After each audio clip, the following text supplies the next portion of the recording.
Good morning बच्चों।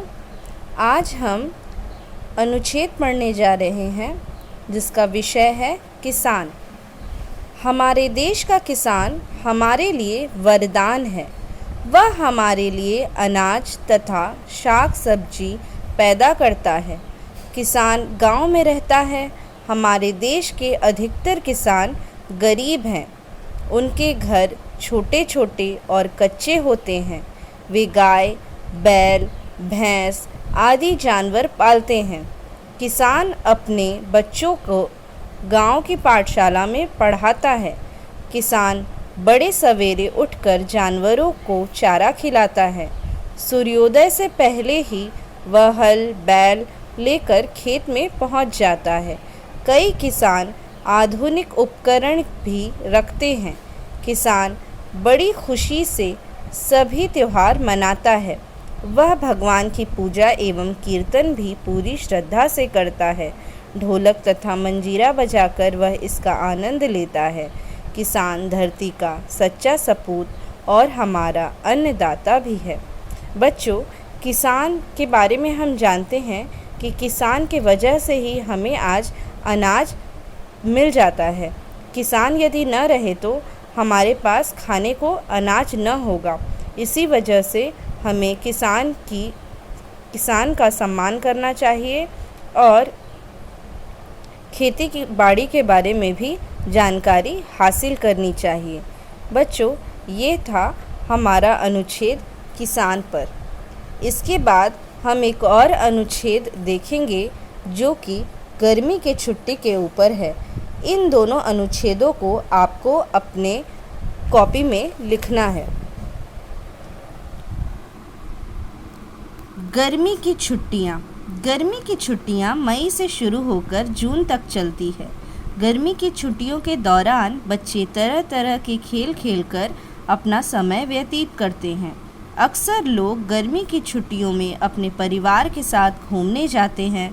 गर्मी की छुट्टियों में बच्चे अपनी दादी या नानी के घर जाने के लिए बहुत उत्साहित होते हैं। यह गर्मी के मौसम में आम, लीची, जामुन मिलते हैं।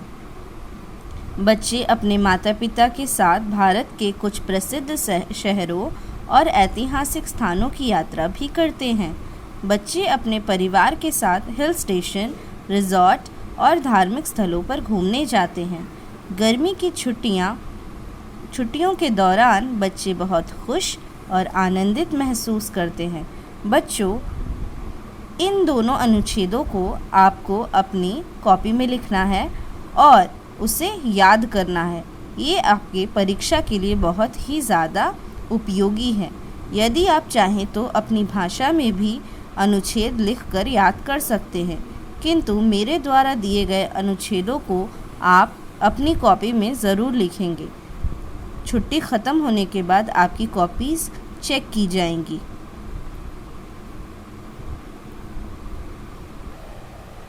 बच्चों, अब हम देखेंगे चित्र वर्णन।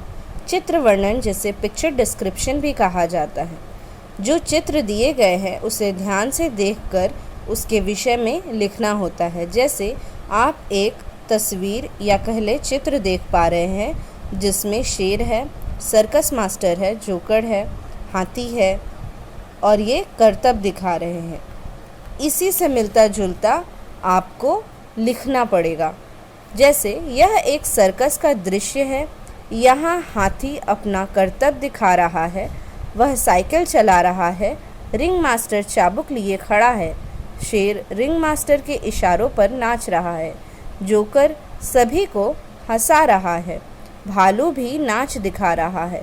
दो लड़कियाँ अलग अलग तरह के करतब कर रही है। हवा में झूले के सहारे एक ओर से दूसरे ओर जा रही है। एक लड़की पेट पर रिंग लगाकर घुमा रही है। दर्शकों की काफ़ी भीड़ है। सभी लोगों का भरपूर मनोरंजन हो रहा है।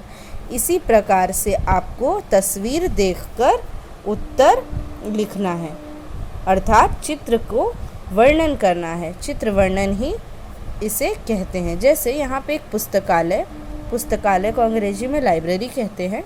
पुस्तकालय का दृश्य है। इसे देखकर आपको अपने किताब में लिखना है। ठीक है बच्चों।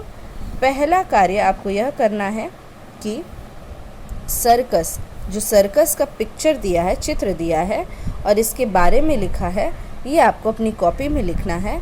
और अभ्यास पुस्तकालय के बारे में आपको अपनी किताब में लिखना है। ठीक है बच्चों, पुस्तकालय के बारे में अपनी किताब में ही लिखना है। चित्र देखकर उसे वर्णन करना है। चित्र का ही वर्णन चित्र वर्णन कहलाता है। ठीक है बच्चों, अगली कक्षा में फिर मिलेंगे। धन्यवाद।